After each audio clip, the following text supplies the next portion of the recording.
So please welcome to the Going Road Club, Mandip Gill. Thanks for having me. Welcome. Thank you.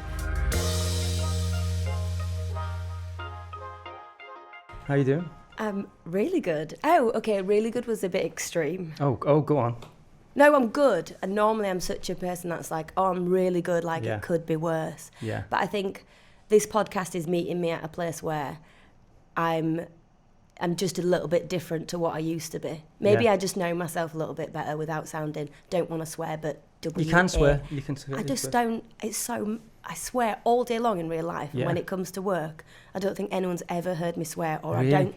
I just daren't. It just doesn't come out. It's like, maybe I guess when you're around kids, it just stops. Yeah, I suppose. But not to yeah. sound like W-A-N-C-K-Y, but I just think I know myself a little bit more than I ever did. Yeah. So you're meeting me at a place which is a bit more realistic. Right. I do tend to have like quite a positive attitude, Yeah. just generally. But Yeah. I think before I was just like, oh my God, well, I could be dead, so I'm absolutely like doing Yeah. amazing. Now I'm like, no, I'm good, but I also could be better. Yeah. I could It's be good, though. busier, I think that's what Yeah. I think. Well, so I mean, I want to go way back, like how you sort of got into acting. Where are you from originally then? Leeds. Leeds. I love Yeah. Leeds. I was in Leeds last year. I was doing a show up there for Yes, I know. 6-7 months. or Yes, something. I know. Oh God. Yes, I know. Oh no. You can see my eyes. Yeah, I yeah. know. Oh God. But yeah, we were in Shipley.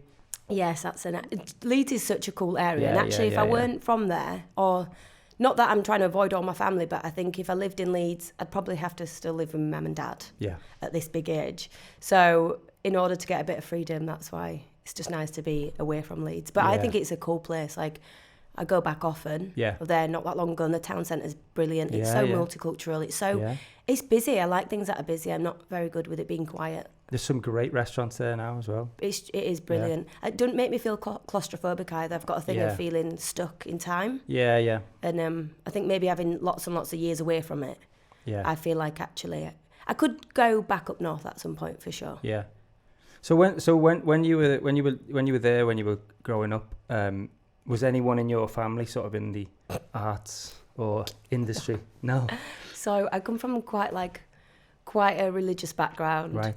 We were brought up on a council estate in a newsagent's. There weren't very many Asian people around. We weren't allowed to play out with people. Really? I'm one of 7, so I didn't really need to play out anyway. Yeah. Also, we worked in the shop from a very young age. Yeah.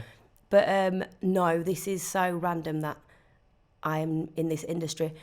I do try to, over the years, I've tried to think, where did it come from? But I think it might have come from my dad, because he did used to encourage us to like sing like Hindi songs and do like little performances.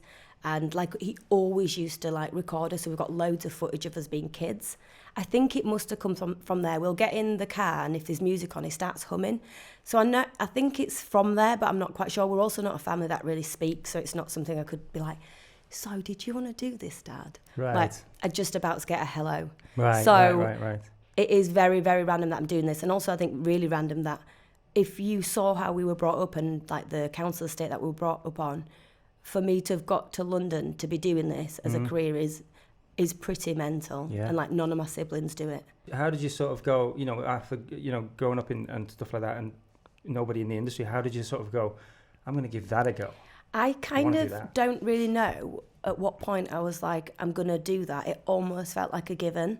Because I was encouraged to like perform growing up. Like I'm number 6 in line. Yeah. So we're the little ones, and the big ones are at this point 14. So they doing my hair and finding it really cute that we're like in these clothes. I'm pretending to be like Scary Spice.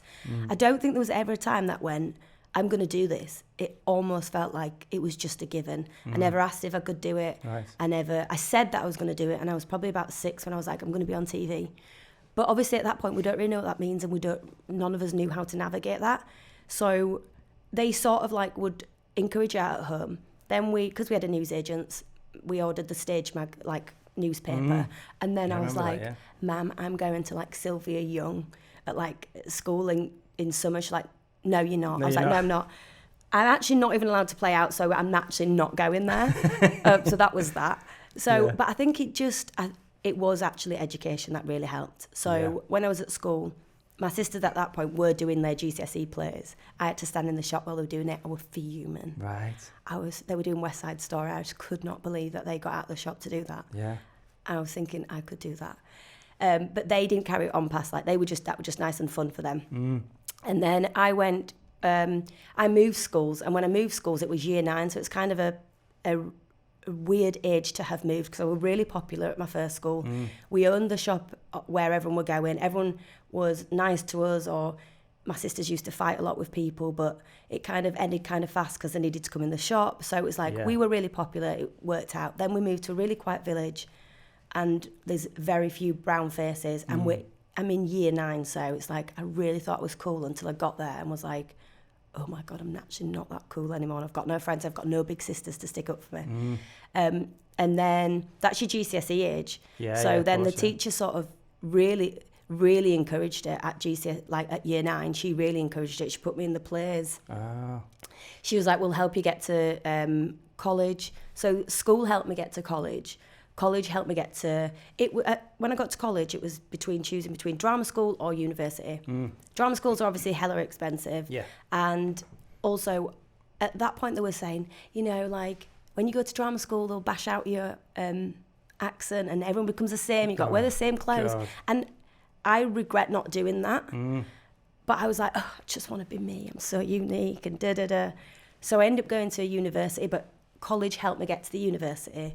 The university degree there was lots of practical stuff, but the physical bit that I really liked, why I chose Preston University, is they had this biomechanics, which was super physical, like a physical theatre part to it. I've never heard that. It was like, it's all like movement and stuff. Wow. And I think at that point I wanted to go into physical theatre as well. So chose that university, didn't really look around, didn't really think anything of it, but just thought this is a great degree, it's acting, it's got this physical part. And college helped me get there. And then you have a showcase, so they helped me get to an agent. All along, I've sort of really not known how to do it, but I've always been guided, and it's worked out. Like, I'm a hard worker anyway, so I think I would have figured it out. But I every point had somebody, even from little with my sisters encouraging it, and you know we got the stage paper. Like, my mum didn't have to order that. Like, she could just been like, no, you're not doing that. And at every point I've been guided, and even to this day, like, I have my agents guiding me. So I've sort of always had this safety blanket. But they obviously see something in you. I mean, it's not just a fluke. You know what I mean? Imagine the school teachers in year 9 saw something in you, were like, let's push. Yeah, you know what I mean? Yeah, which is amazing. If we're being honest, they're not just going to push. Well, college did go. There's very few people in this class that we would help and encourage. Yeah, I think there was 2 of us. It was like we would encourage you to go to drama school, or at least carry this on. Yeah. But my only regret, I think, if on reflection, what I would change if I could, and I suppose I could still do it, would be that I would actually go to drama school, or at least come into London for education. I think just to help change my accent. Really? Yeah, because I think it is becoming problematic. Is that you saying that, though? Is that other people saying that to you? It started off with other people, and then I was like, ignored them because I was working.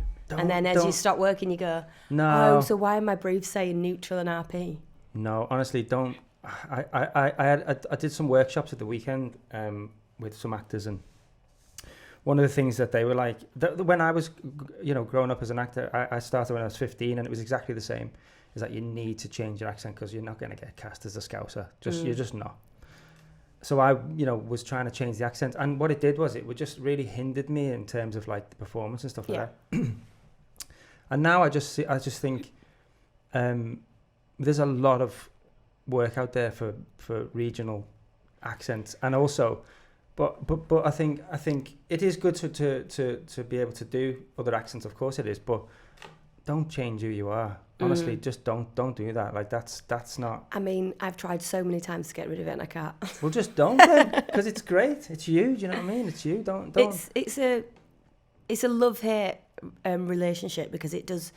I do lots of voiceover work, so it's super handy like that. Like, it's a conversation all the time, especially when you're in London, of people going, "Oh my God, you're not from here." There's certain like briefs that I'm just like, "This is amazing, it's set up north, it's perfect," like I really relate to it. Yeah. But then, like you say, I see something that's RP or neutral, and it does hinder you to a degree. I'm like, if only I could do it, if only it was like a skill that I had I could just turn it on and off, then perhaps maybe that's where I work, at being a skill that I can turn it on and off. But you're right, it does hinder my performance. I look back and I go, God, I'm such a stiff in that too. Well, the thing that, like, we had a in the show, the Boiling Point I just did, one of the actors that we got in is a Scouser, and he is thick Scouse, like it's proper. And the BBC wanted him to be London, and I was like, why? It's not like, we've written the scripts. It's not. I don't care where people are from. London is a melting pot anyway. Do you know what I mean? And so it was like, I want him. So I asked him to do the tape in Scouse and in his London, and his London was good. It was good. It was a good accent, but there was something just, he was holding back, right? And when he did his Scouse thing, it was like the whole character came alive. Yeah. So I think I said, like, just don't. Unless it's like, you know, you can push back on it, unless it's someone that you're playing somebody real, or, you know, it's like, it's absolutely integral to the story or whatever, that you're from there or whatever. But like, honestly, just don't change. It is the thing that I like every day. I'm like, I've got to work on that, and I'm like doing it, and then going, I couldn't do it if we need to do it. But I'm also a bit similar what you're saying, like, people can be from anywhere, just because like you're part of a police force in London, don't mean that you have to be from London. Absolutely not. No. Like we talk about all the time, like shows being reflective of society and people needing to see themselves. And it's like, well, if you keep changing people's accents, and this is supposed to be a British programme on a British television channel, like, then they're not seeing themselves, they're seeing people from London. Exactly. And there's very few people who are from London that live in London. Exactly. Yeah. And you know what? The like, the same with the other way around as well. Them putting on, I don't know, Scouse accent or Leeds accent or whatever. Get people from Leeds. Get people from Liverpool to do it, you know. I know it's not always the case because of the, you know, statuses and all that, and names and stuff. But sometimes some people can do a really good Northern accent. I know, yeah. Because there's also a version of a Northern accent that is really over the top. And I'm like, I'm from Leeds, and people do talk like that. So when people put it on, you know, other people could be like, oh, but it's like a stereotype. I'm like, no, people actually talk. No, it's real. Yeah, it's real. So yeah, don't change who you are. That's all I would say.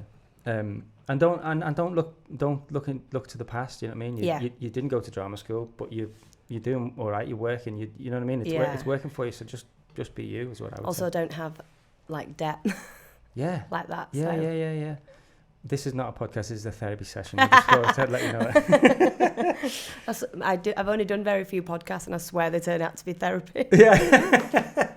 Well, that's the thing. It's just, I just want people to feel relaxed, and, you know, just a chat, really. That's all. That's all. I'm really, really genuinely interested in. Also, I'm at a place where instead of just putting out what's fake and what I think I'm supposed to say and what I'm supposed to come across as, it's like, I'd like to listen to a podcast where someone's going, it is really hard, but I love it anyway. But it is super hard, or this is going on. That's this. I don't really want to know that they're having a nice time. No, exactly. Yeah, me neither. Because it's not easy. No. Life isn't easy, but you know, this industry is definitely not easy. No. So you started. You went to university, and then when was your first sort of professional job? Was on stage, right?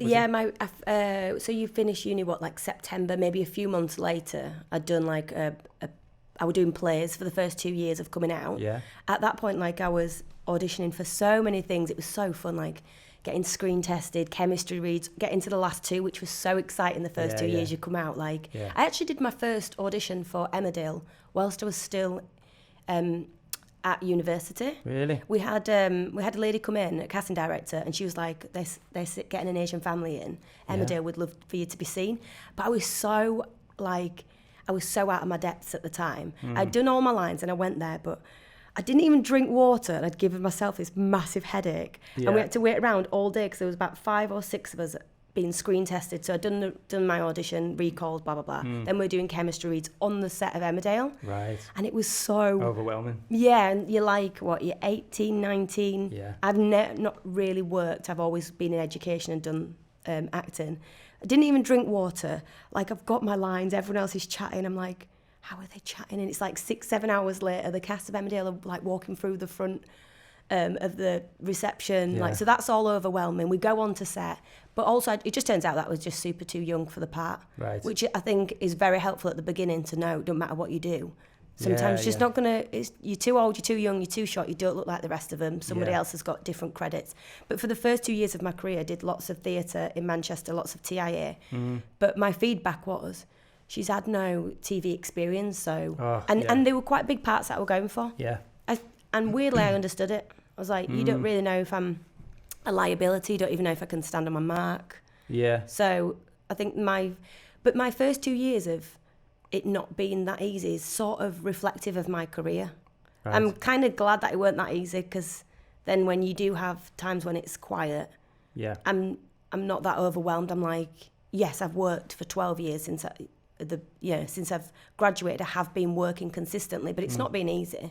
Yeah. So my only version of this industry is it's not easy, and I'm all right with that. Yeah, I mean, it takes a certain type of person to become an actor.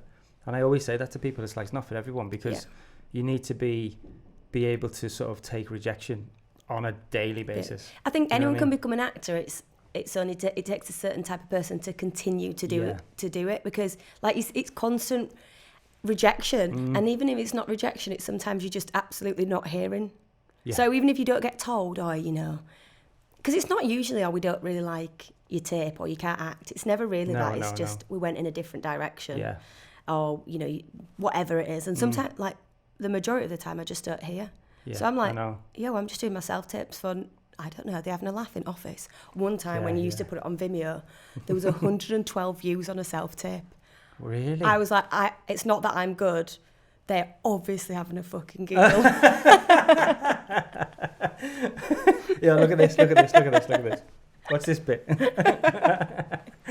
Must have been. Oh God! Did you get the part? No. Oh right. Okay.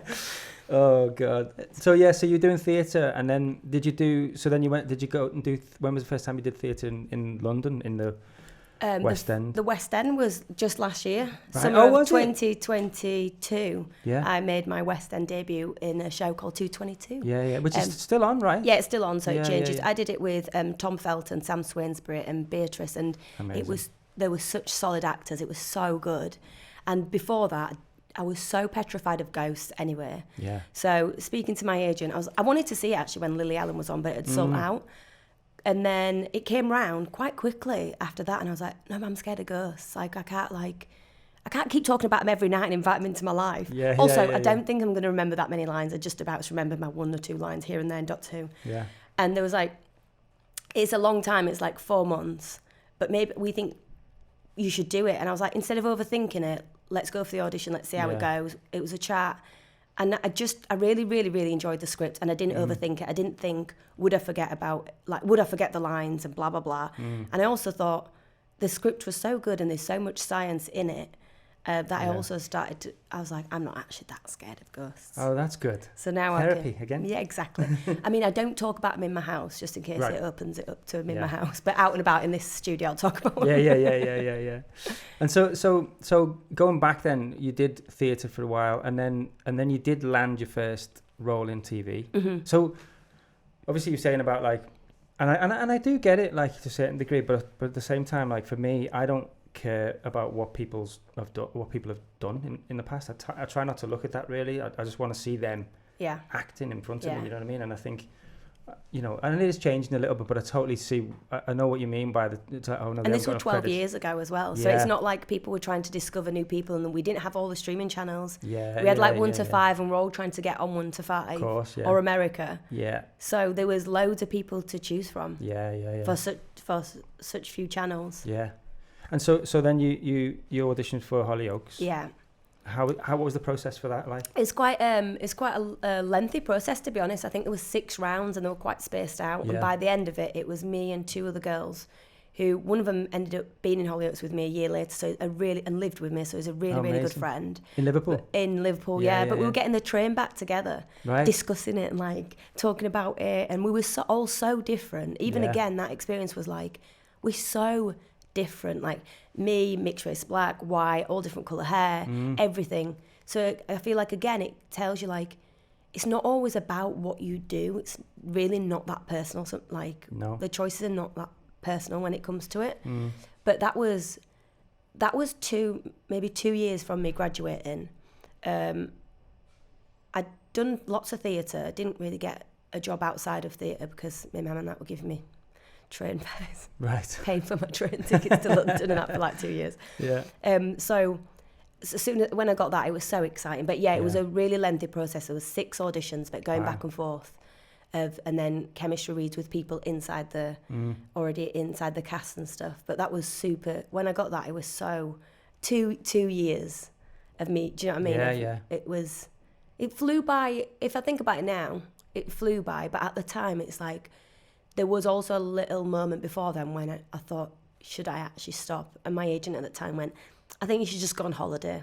Really? It's like, all right, I'll just go on holiday then. Yeah. Being so extreme. So what, I went on holiday. after you finished on the... Not after all the plays and stuff, I did start to think it's just not sticking because I auditioned for so many things. I used to actually have a book and write all my auditions down and people I've met. Right. I probably 100% still got the books. I only stopped it a few years ago. That's cool, yeah. Because I wanted to always know who I'd met, but it meant that I could see all these auditions that I weren't getting, all these recalls. Yeah. My recall rate was so good back in the day. Yeah. But just weren't landing the jobs. And then when this came, it was 2 years of that. But yeah, she did say, I was like, do you know what? I think maybe it's not working out. And actually, I never really thought that up until that point because it's always worked out. I've been saying I'm going to do this since I was about 7. At this point, I'm like 22, 23. And she was like, I think you should just take a holiday. Who said that? My first agent in Manchester. What, you mean you should take a holiday from... Just have a break. Just have a holiday. Don't it be so extreme. Don't quit the industry. Yeah. Just... Just before Hollyoaks? Just before I got the auditions. Because do you know what as well? I never really went away.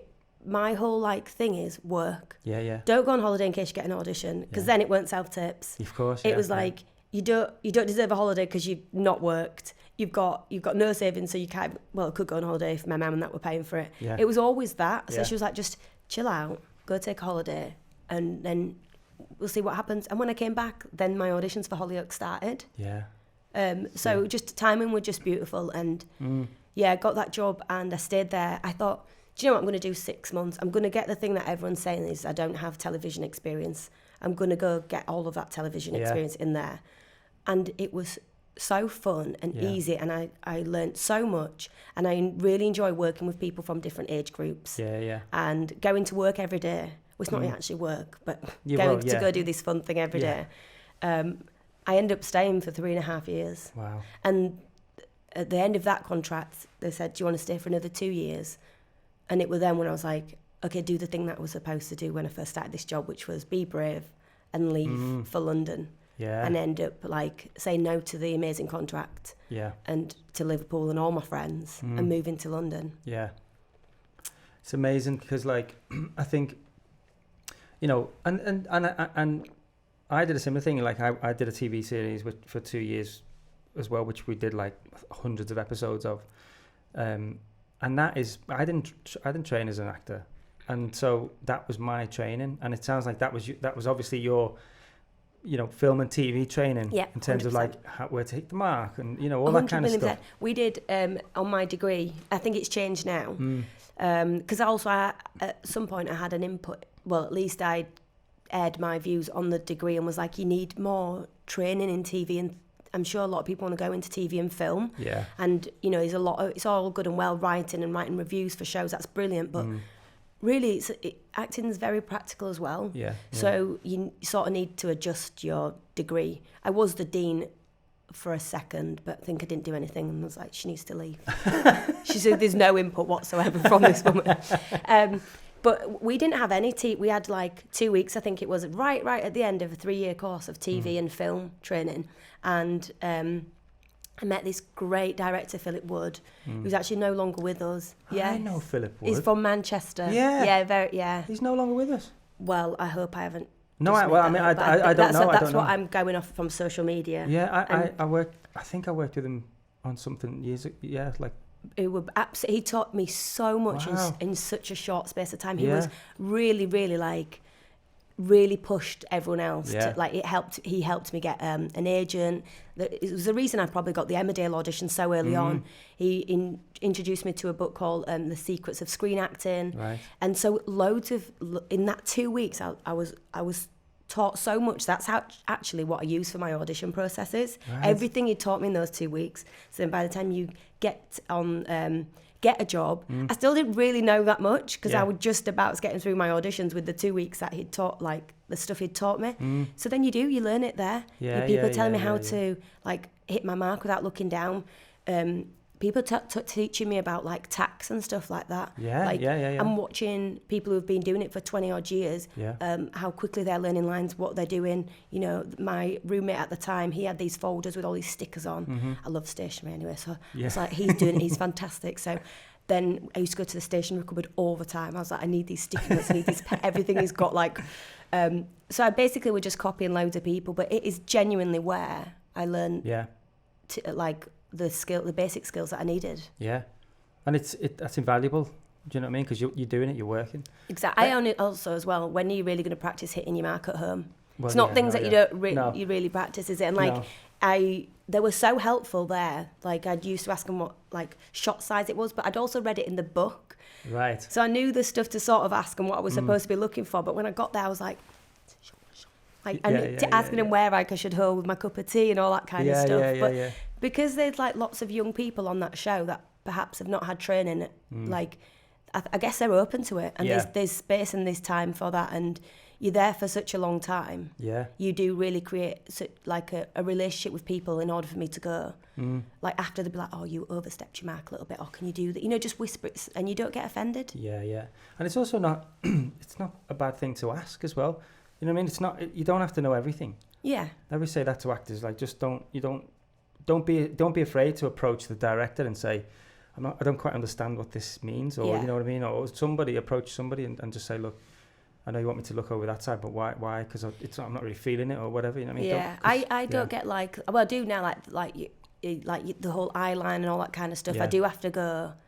Am I really looking right over there? Yeah. And like, I do have to get them to explain it to me. And when we were doing Doctor Who, Brad used to talk to the camera people all day long. He wanted to know shot sizes, lens sizes. He'd be sat there like writing sketches and stuff, but it's because it interests him. But then I'd be like, so what did he just tell you? Instead of me going over, I'm like, so why are you drawing that then? So what did he say about that? You're copying his own work. Again, like I did in Hollyoaks, just copied the person. Yeah. But like, you can't know everything, but I genuinely don't know a lot of stuff. There's nothing wrong with that. No, I always go, I'm so sorry, I'm just so nosy, but like, why are you doing that? Yeah. But it's good because you've got a genuine interest for it. You know what I mean? So after Hollyoaks, you did what, 3.5 years? Did you say? Yeah. Amazing. What was once you stepped out? You know, you've been in this world for 3.5 years. You now moved to London, I'm guessing. What was that like then? Currently you're not working. It's like. Well, I went to go live with a sister, so in that sense, I didn't have to pay rent, so there's no pressure. I've been very fortunate. Like every stage, there's been no pressure to pay rent. Yeah. I've lived with my parents. I moved to live with my sister. Like, so I've never had to go, right, I have to get a job. But actually, what I did do when I got to London was we used to get recognised a lot for Hollyoaks. Of course, yeah. And it's fine. But when I was by myself, I found that I was like then putting in my earplugs and looking down or going. I was mid-conversation and I'd see somebody who'd recognise me and then I couldn't finish the conversation off and it'd make me a little bit like, and I'm so good with people, we were brought up in newsagents, so even through Hollyoaks I was working in my dad's shop when I needed to. Yeah. Like people talking to me about Hollyoaks. I still did it through Doctor Who when I needed to, packing people's bags. Love so that. I'm really good with people, it's not that. It's just that I didn't really know how to... It's just me and all my family and would be with like sisters and they're not in this world, so they don't really know how to navigate it. It's like, why she stopped speaking? I'm like, I'm just smiling at someone or start speaking to someone. Yeah. So we were getting recognised, and especially in like up north for Hollyoaks, like Liverpool, Manchester, Leeds, you do get recognised loads. And so when I got to London, I was like, I get recognised a lot, but it's making me a little bit panicky. So do you know, and I don't really want to stay at home doing nothing. So I'm still doing my auditions and they were so thick and fast back in the day. Yeah. But I sort of want to go get another job. So I ended up working in a role play, like this massive role play world in Westfield shopping centre. Oh but God. It would just, there was no reason for me to do it. Yeah. Other than I just wanted to be okay with people recognising me. But it was kids. So I thought, we'll start somewhere. Kids are not going to watch this show. Yeah. It turns out I get there and this lady's like, I've called my daughter Phoebe after you. Oh my God. But I was like, it's nice. It's nice yeah. for people to watch your work. What's the point of me doing it if no one's watching it? Of course. But also, yeah. I was around little people doing role play, so like, one, it's such. If you got I need kids, to know. it's amazing. I have, yeah. I need to know more about this. I took it way too seriously. Yeah. I was like, if everyone's not taking it as seriously as I am and not learning the scripts, then we need to get new people in. Oh my God, I don't know why I did 6 weekends before I ended up getting a job in Sri Lanka. But I was like, scripts need adjusting, people need to take it more seriously, and we need to rotate people because they're getting bored every 2 hours in their role play centre. Oh my God. What was I doing? Who's she coming? It's amazing. Like for 2 hours, worked for British Airways. Wow. Fully have to put your hair up, have to have the whole like kit on. You've got to teach kids how to... In Westfield Shopping Centre? At top of Westfield Shopping Centre. They're all around the world now called Kidsania. Right. But it's so good for actors. Yeah, I think of more course. actors need to get in there in between because it's so fun. I'd work in Cadbury's World. I'd work at the Hotel Linens. Well, what happens is the kids then go to work. So they worked for like DHL and they love it. They're running about this whole shopping centre, knocking on doors, asking for parcels.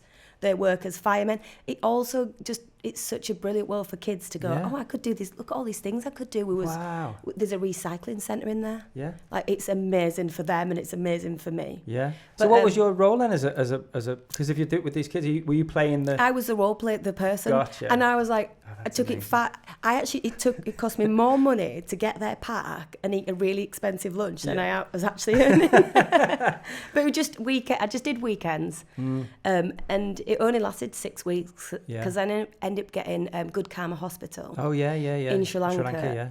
And I thought I'd go back, but I didn't really need... Then I was like, this is what I'm in London to do. It is paying off. I'd done a job before then. I did Cuckoo when I first got into London.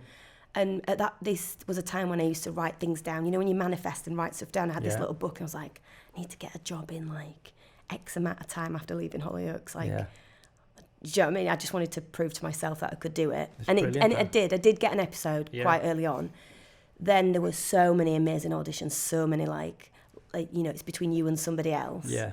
I did the role playing for a little bit, but then ended up going to do Good Karma Hospital and never went back. I also didn't go back because people weren't taking it as serious as me. Yeah, exactly. They're making up lines and there's a script here that one must follow. Yeah. Because your lines are not as good as the script. I think you should set your own up. My own little world. Your own role play thing. It's write the script. You have to go. It's so good. It's so good. I'm gonna do it. It sounds amazing. I mean, if you're ever out of work, you might need to work there. Yeah. So what? How long were you on the Good Karma Hospital then? I did end up doing, I don't really know, 2 or 3 episodes, but it's spaced out because it was so far away. Yeah. They took me there, and then I can't remember, but I don't know if I came back, and they took me back out again and was like, "Is it all right if we just keep you here just while we finish the episodes?" And you're like, exactly, like insane. But so a lot of my jobs have felt bigger than they are because they've been far away filming. Yeah. That people have just kept me there. Yeah. So I proper exaggerate how long my job is to everyone. Yeah. I'm like, I can't. I'm in America for 4 weeks. I'm literally probably filming for a day or two either side. Yeah. I did a commercial years ago on a cruise, and I only filmed one day, but I was on the cruise for 10 days, just chilling on the cruise, thinking I was, yeah. I absolutely love it. Yeah. Amazing. So you did that, and then what came next after that? Then did you do some other bits and bobs? Or? Yeah, I did some bits and bobs actually. I haven't. Do you know what? If you look at my CV, I haven't actually worked that much. Yeah. What it is, the 2 big jobs that I've done, I've been doing them for years so and years. long. Yeah. So I did bits and bobs. I did, doctors because I just think we're all after. I've done the doctors. Yeah, we've all done the doctors. Are you really an actor in England if you hadn't done doctors or casualty? Yeah, or the Bill back then when I was. Don't. Yeah. When I was younger, about 9 or 10, I thought I was going to be the first Asian person in the Bill. In the Bill. Yeah, that's that. I was like, I cannot believe that's going to be me. Oh my God. And then there were so many people of colour in the Bill, but one of my favourite shows was the Bill. Yeah, I did an episode of the Bill. I'm so jealous. I know. And then it shut down not long after. Oh, did you shut it down? I did, yeah. I did. I think that's what it was. Yeah. It's like, oh my God. Which can't doesn't get any worse than this. And so then let's talk about Doctor Who. Mm-hmm. What was the process like for that? It was so, as you well know, you get auditions and stuff, but at that point they didn't tell us what it was. They didn't say it was for Doctor Who and a companion, but I looked at Andy Pryor, who cast it, and I thought, it's got to be something in that world. Right. So I sort of knew how to like pitch the show anyway, but I didn't really know, there could be spin-offs or whatever. Yeah. So I had one audition with him, and it went super well. It did, I would do loads of work. When I used to go in face-to-face, a lot of my jobs came from face-to-face. Yeah. Because there's lots of talented people, so loads of people can act, but I think Yeah. a lot of it is me being able to take direction and me changing it and me picking, and you can't do that on a self-tape. No. So my self-tape, like, a success rate is 0. Yeah. Because I'm just doing the lines on the paper, and loads of people can do that. Yeah. So the first one went really, really well, but we still didn't know what it was for. And then I had another one, and then there was kind of a big break because they were like, the person that you need to do the chemistry read with is not in the country. Right. Like, who do I need to do the chemistry read with? Who is this person? Yeah, I yeah, cannot yeah, believe yeah. it's going to And be at this point Leonardo you DiCaprio. Yeah.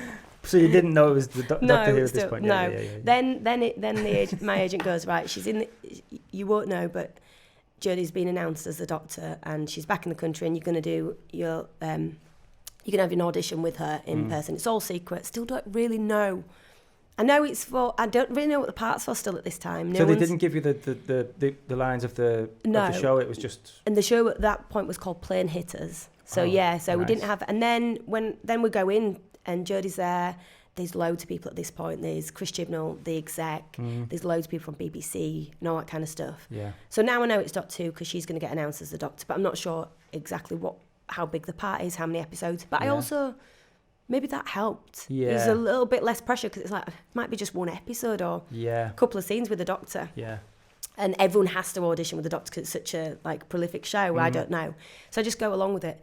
But then after the wait was so big. Really? But the wait was so big, and I'd got so attached to this part, still not knowing if it's an episode or 2. Yeah. And it's the only time it's ever happened. But I also had another offer on another show, another 2 offers on 2 other shows. Wow. Like buses? Yeah. It's never happened before. So that time was very busy. Bus station. Yeah. But so they were waiting. Obviously, there's lots of people to audition, lots of people to decide. And then there's these 2 jobs, and I'm like, do you say at the potential of getting a job, do you say no to these 2 jobs? And I really had to weigh it up, and it was really back and forth. And my agent at the time was saying to them, listen, she's got other offers.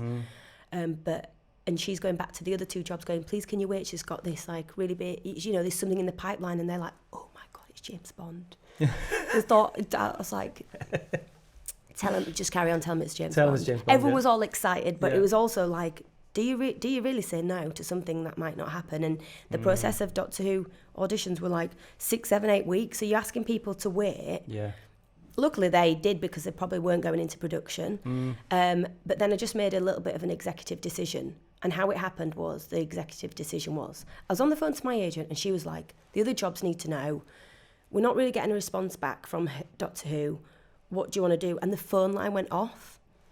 And I think I was on a train, and I never phone my mum. We're just not people who are like, I need my mum. Yeah. We're just not. We're just not as. There's 6 girls and a boy, and we've just grown up with. We don't really need that. Yeah.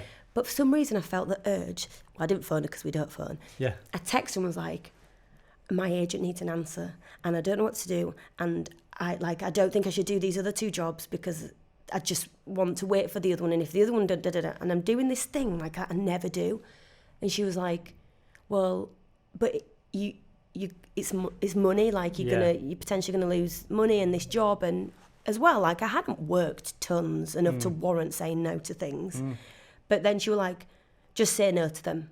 So then I phoned my agent and was like, we're just going to say no to those 2 offers on the table. I'm so grateful for them. They're amazing shows. But something tells me hopefully that works out. And if it doesn't, this is still the right thing to do. But I just think if that call hadn't have dropped, I don't know. You would have dropped Doctor Who?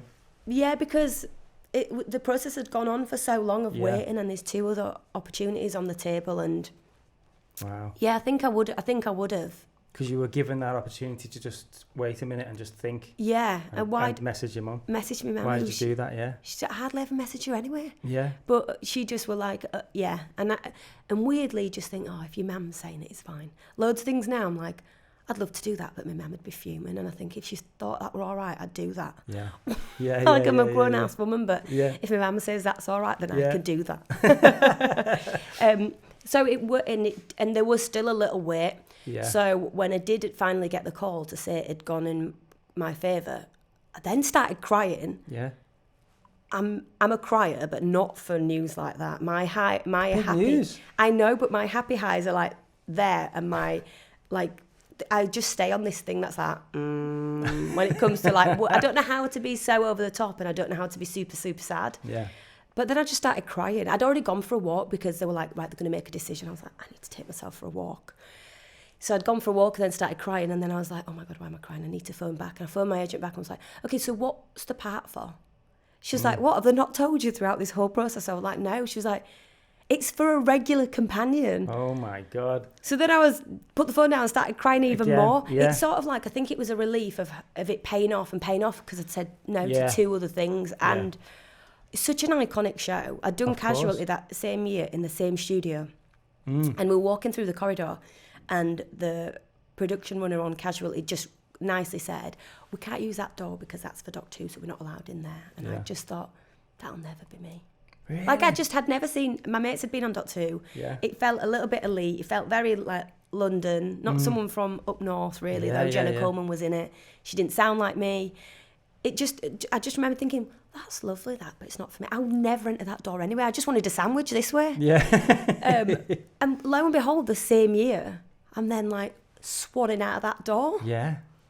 It's funny how Just things... stand on the door and say people don't come waiting in. for that little girl to say you can come in now. Yeah. Oh, that's absolutely amazing. And so then, how long was it after you got the job? You were told you got the job to then you were like, you were there? Very quickly, like, Really? I think we got it in August, September time, and then by November we was in Wales Wow. filming, and the only thing I thought is, oh my God, it's Wales, I've never been, I'm going to need some Doc Martens. Yeah. So I bought myself some Doc Martens because I thought there was loads of fields. Yeah. And it was Cardiff. It's Cardiff, yeah. It's a big city. I've obviously not been out a lot. Yeah. Did you work with Jamie Stone? Yes. Jamie's a good mate of mine. Yeah, a lot. He's done a lot. He's done a lot, didn't he? Yes, he did. He's brilliant. He absolutely knows. Like, he knows the world. Yeah. If there's a lot of stuff I don't know about the Doctor Who world. It's gone on for so long, I couldn't possibly know it. You can just go up to Jamie and go, so what do I do with this switch? Or why? And he'll know from years and years ago why it's been said, Wow. what to do with... He knows his stuff. Yeah. And it makes it really easy when you go on a show with lots like sci-fi dialogue like that. Yeah. That's moving really fast, and you could absolutely offend someone at any point if you don't know your stuff. Yeah. It makes it so much easier to do. He's done loads of our episodes. Yeah, I know, because I remember when he was doing the first one and he was buzzing about it, and then suddenly he does loads, yeah. How long were you on that for then? We did 3 series, which spanned over 4 years because of COVID, and you have breaks in between each series anyway. How long does a series normally take to the film? first 2 took 9 months, and then the second one took 12 months because of COVID. Because of COVID. Yeah. Yeah. So it's a long time. Yeah. Doing a show, but I'd only ever been doing episodes on other stuff in between, so my only knowledge of this business was that you do stuff for a long time because Hollyoaks have been for a long time. So it was really easy for me to stay and be doing this same thing for And did years. you just stay there up there in Cardiff? Yes, Down there in Cardiff? Yeah, I stayed there a lot. They were like, are you going to go home for the weekend? I was like, whoa, my plants are here. What do you mean home? Like, I've brought everything with me, literally everything I ever own followed me around for years, and I'd take it back out every time we'd finish, every 3 months, the 3 months break. Yeah. So that was home to me, but I also loved it. I loved the people. I loved the crew. We'd go to the gym together. Yeah. I just loved the world. I love Cardiff. Yeah. That was, it's like I work for the council in Cardiff. Yeah. Do like a tourist video for them. Did you know much about Doctor Who before? Because obviously you were saying there before, and that obviously I understand why they don't want to give you. You want to say, oh, you're auditioning for Doctor Who because then it makes you nervous. But on the flip side of that, you can't do any research. No, but the text in it really was quite because I'd gone Andy Pryor. He does those kind of shows. Yeah. The dialogue in it is there's some sci-fi stuff in there. So I had actually started watching Doctor Who, Right. and going when I was at the gym and stuff, I had started watching it. And it's not that I hadn't seen it before. My brother-in-law and his two little twins had seen the show, and it was on a lot when I went there. Right. They'd got T-shirts and stuff like that. They're Right. really into that world. Yeah. And he'd said, my brother-in-law had said, if you get an episode ever of Doctor Who, I have to come and be your bodyguard. Oh. And then when I got like loads of episodes of Doctor Who, he's like, I need to come to set. So they ended up coming to set and seeing it and stuff. I bet you they love that. They did. And that for me was also why it was so exciting to get this job. It was like, oh, a job that like my family are going to like. Yeah, like they're into it. So Yeah. I hadn't actually seen it, but I wasn't into Doctor Who and made that very obvious at every point, just in case. Yeah. It offended someone. Of course, It's a massive, massive show, and it's Yeah. a big world. But I had seen it on and stuff, and I was able to do research because you could see it in the script what it was. It wasn't. It wasn't straight dialogue. Yeah. So I could do my research, but then my character never really had that much like sci-fi dialogue. Right. Up until the last series when she knew how to fly the TARDIS. Yeah. Before then, she was a girl from Sheffield, so Brilliant. I was like, there's only so much a girl from Sheffield's going to know anyway. Yeah. Yeah. And actually, as Mandip, I had no idea what Jodie were talking about half the time. I'm like, what are you saying? Is perfect. That's what I mean. Like, my character didn't need to know. Mandip didn't get what she was saying. She was like, yeah. babe, this is what I'm saying. I'm like, I have no idea. You just said loads of big words. I got like a D in science. Yeah. What was it like working with the sort of I suppose is it animatronics and or is it a lot of green screen stuff? Lots and lots of green screen, Right. a few animatronics, but like lots of green screen. Yeah. And you know, it's so long from filming it to when it comes out, you don't really know where to pitch it. So you're kind of like relying on directors like Jamie to say like, that's perfect how you've pitched it. It's too big in my head. It's going to be this small. Right. You also in the first like couple episodes, you're looking around and going, whoa, I've done that way too big. Right. Like, or I'm looking and thinking like Brad's proper massive over there. I've obviously underpitched it and kind of. Yeah. It's sort of like a little guessing game between you all. And I just think so. My thing is just be truthful. Yeah. And then it should work out at the end. I always just try to be at everything, any genre I do. I'm just like, find the truth in it, and I think it should work out.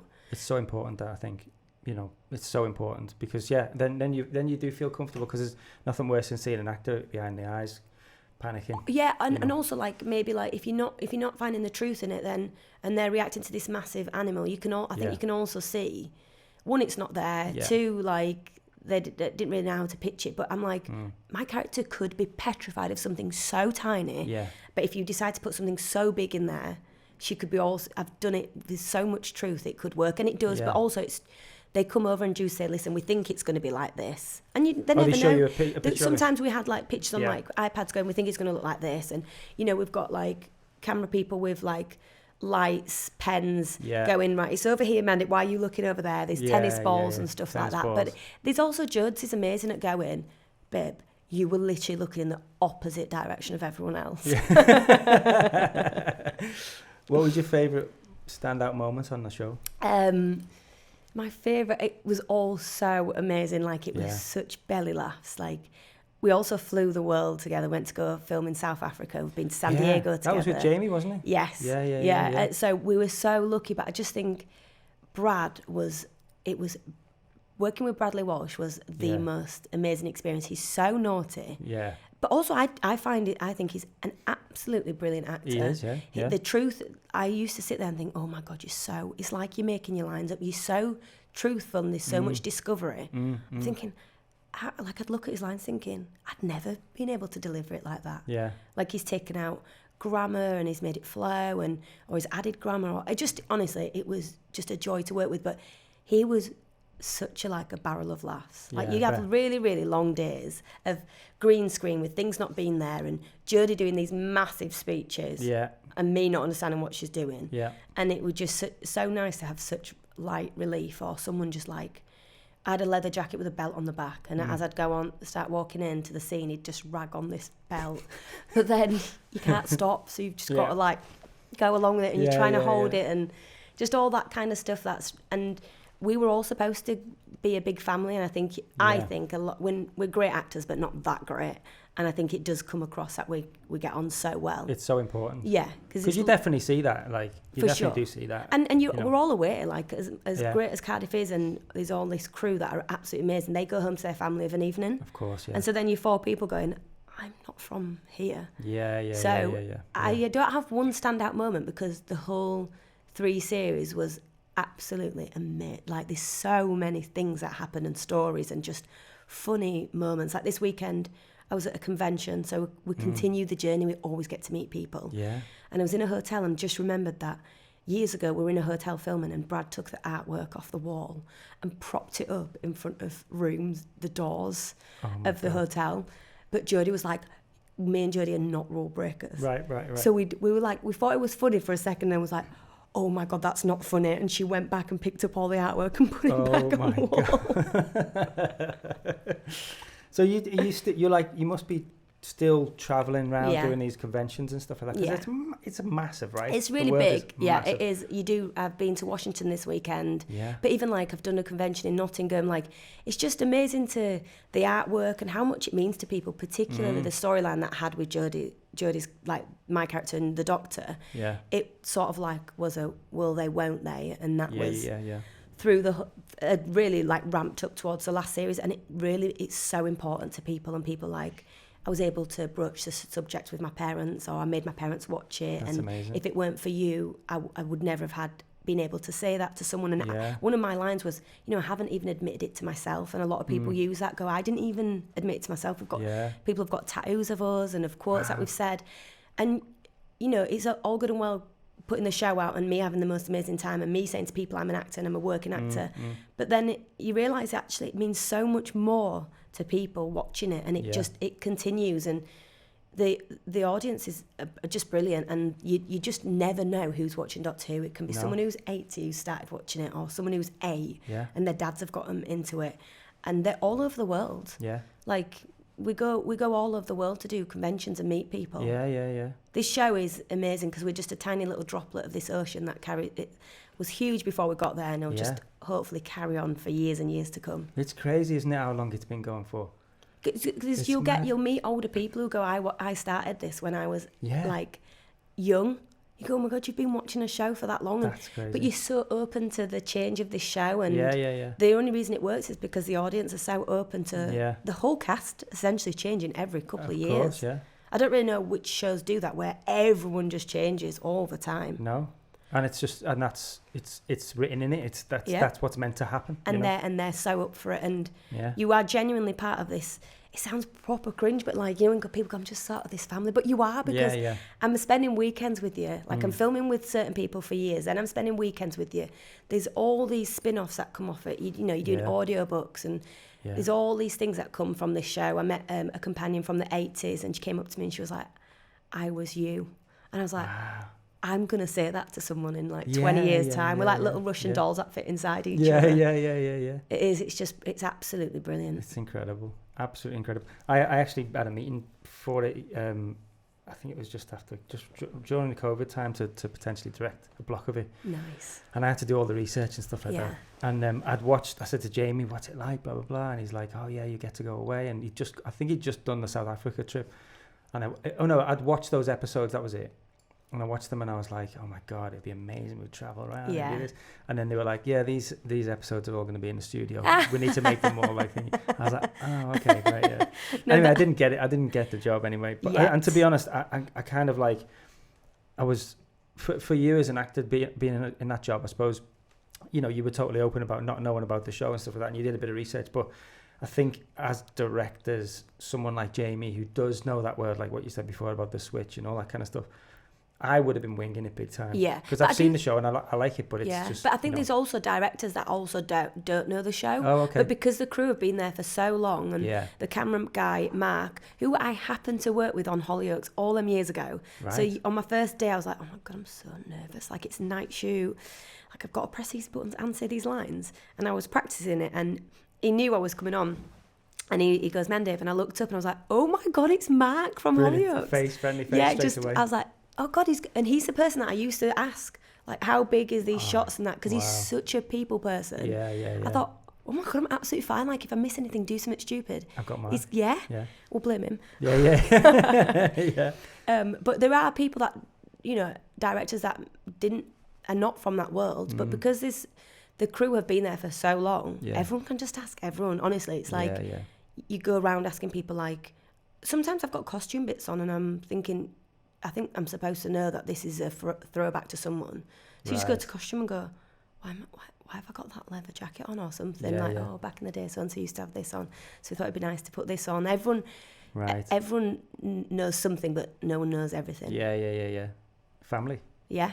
Brilliant. Love it.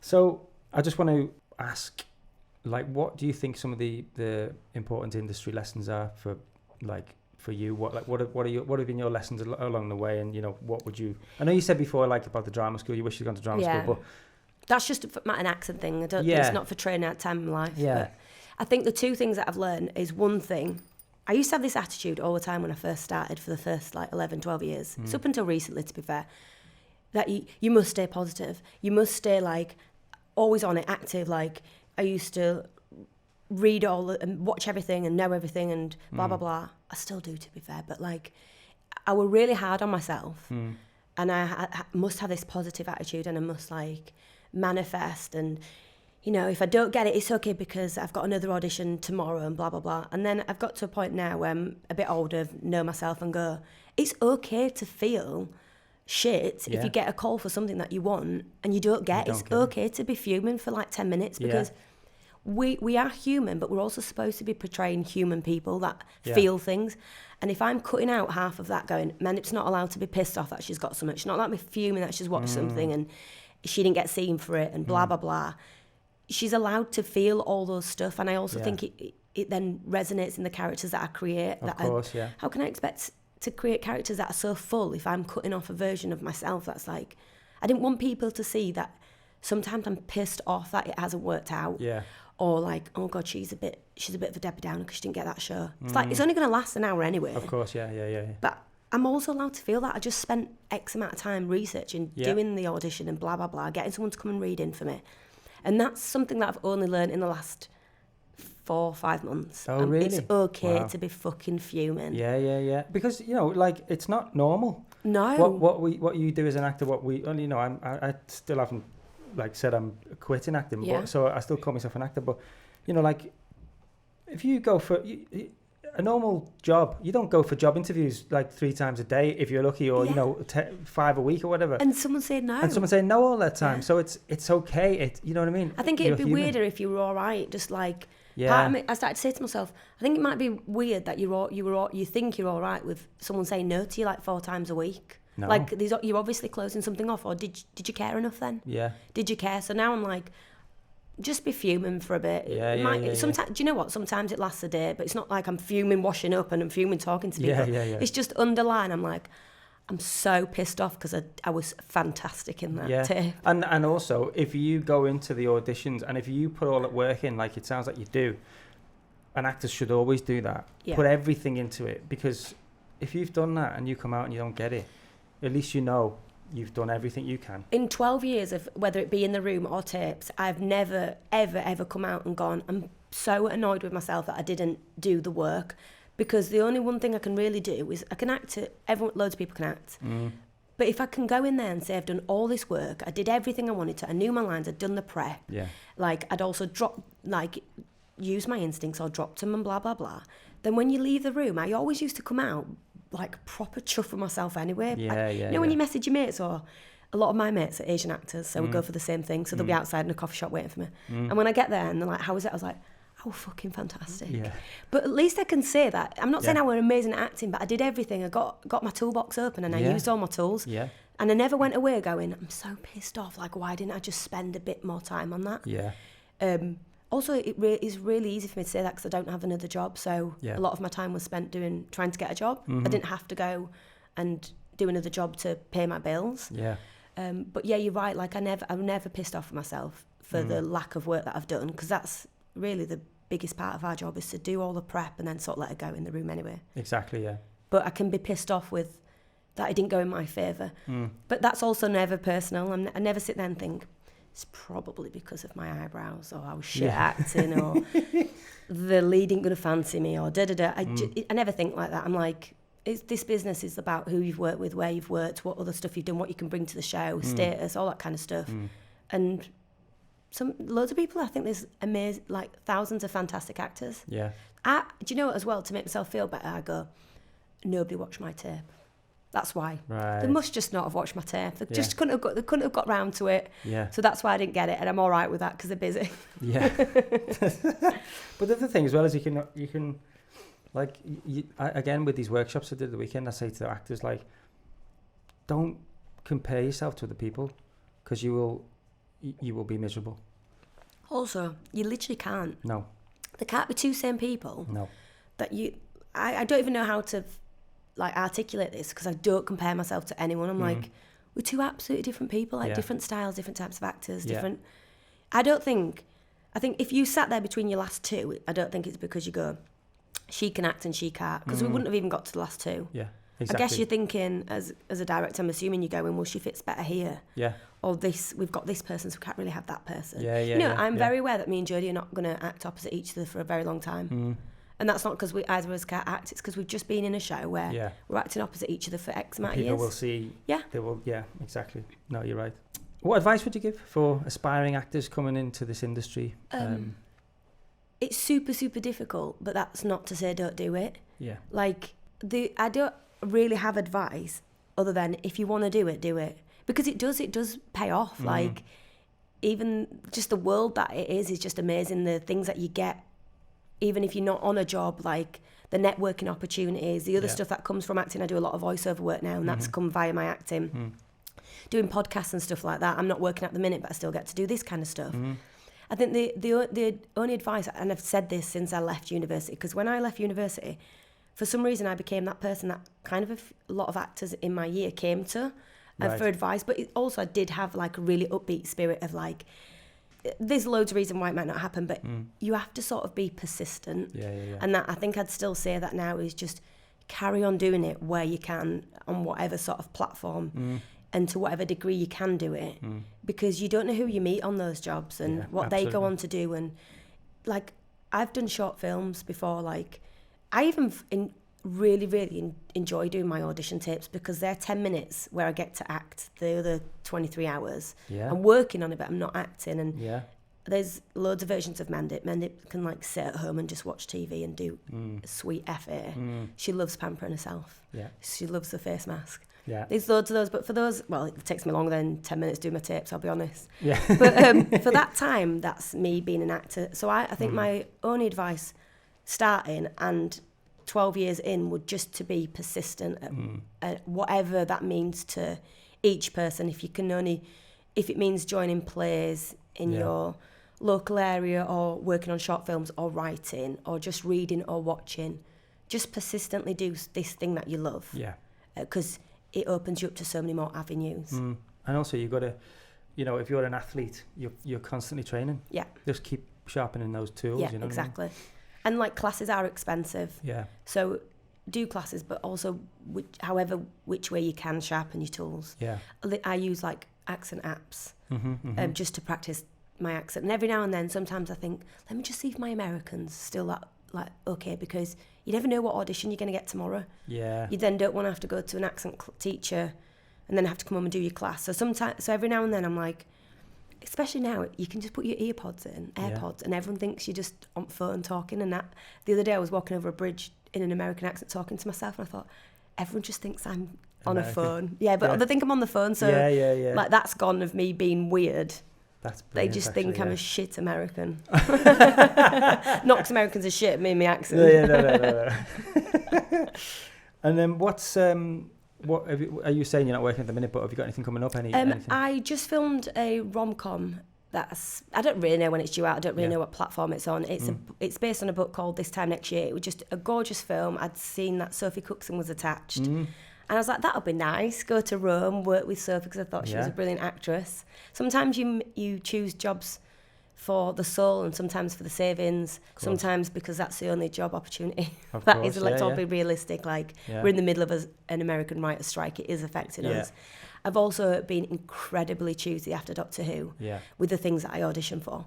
Because to me, it's got to be on par with what I've been doing for X amount of years. You don't want to step back.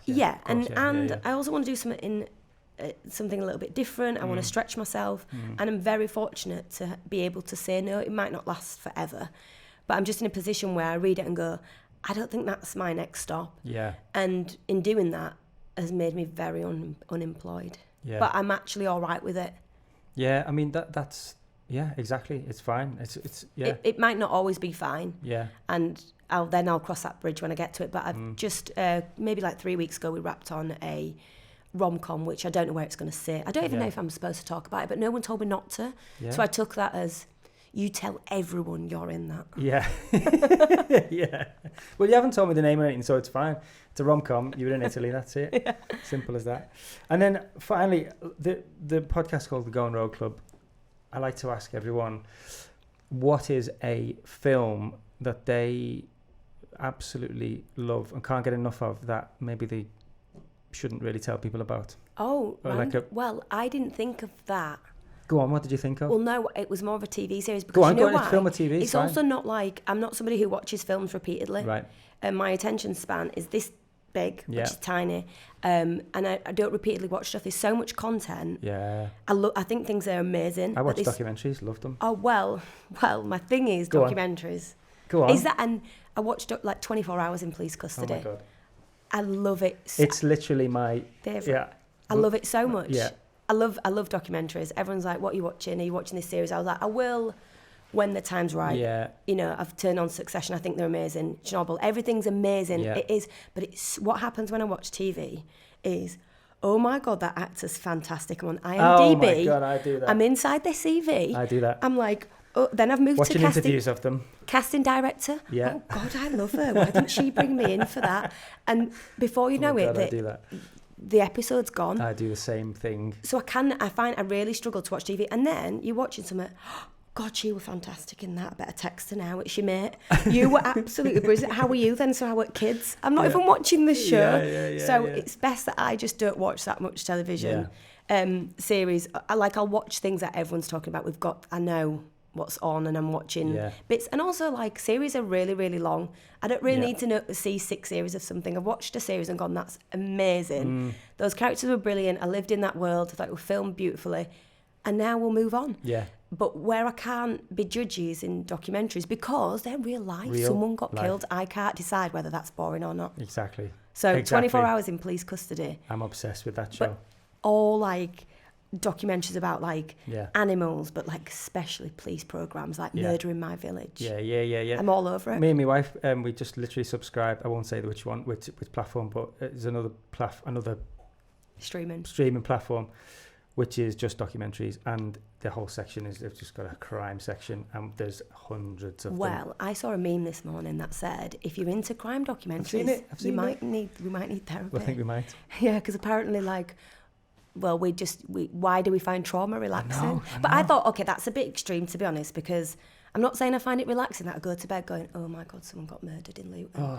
I'm not saying that. I'm just going, I can watch this and not judge it. Yeah. I've not picked up my phone because I've got no one's IMDb to stalk. Yeah. Like, honestly, I can't watch a show without going, oh my God, she's married to so-and-so, and so-and-so's here. They did that show together. That's why I didn't get that job, because they've connected on this programme. I think we're the same person. Honestly, that's exactly what I do. But 24 Hours in Police, and I actually don't even think that's that rogue. No, like, it's not. Well, not to me, it's not. No, I don't know. I don't even think it's that embarrassing to talk about. When we did the malpractice, there was 24 Hours in A&E. Yeah, it's too gruesome for me. That is gruesome, but I watched every series of that for research. Yeah, for research. Yeah. I definitely 100,000,000% have seen episodes of it, but I can't watch something gruesome if I'm eating like blood. And also, like, sometimes people die, like... I know, it's so sad. In such horrific ways that I'm like, oh no, like it's dedicated at the end to them, or like older people who fall. Like, just... I've got like intrusive thinking as well, so when I see an older person fall, I'm like, oh my God, like my head's gone off and I've killed them before they've died. So... Honestly, I do the same thing. I love stuff like Yeah, that. yeah. But But 24 hours and Documentaries are my yeah. thing. Like BBC, we shouldn't really mention channels, but there's a streaming that has the most amazing documentaries, and I've seen them all. Yeah. Endless. Animal ones. John Bishop went to go meet a gorilla, and I've said I'm not a crier, and I've clearly cried twice. But I started crying. I've never cried at TV. I don't cry at films, don't cry at TV, Right. don't cry at X Factor, though it nearly gets me. Don't cry at documentaries because I'm like, with TV and film, I know it's a performance, and I think that is what a fantastic actor. But I don't cry because I'm thinking, I wonder if anyone made a noise while she was crying and she got pissed off. That kind of shit. And with like X Factor and stuff, I just hold my tears back. But I watched a documentary with John Bishop and I started crying. Yeah. It was like I'd met the gorilla. Because I'd spoken to John, I must have met it. Yeah. I started crying. Oh God! Well, listen, it's been an absolute pleasure. I could sit and talk for hours, but especially about 24 hours. But thank you so much for coming on. And I know you came back from America yesterday, so you're not jet lagged because of your process and how you do it all. But thank you so much. Thank you for having me. It's been a pleasure. Thank you so much. Nice one.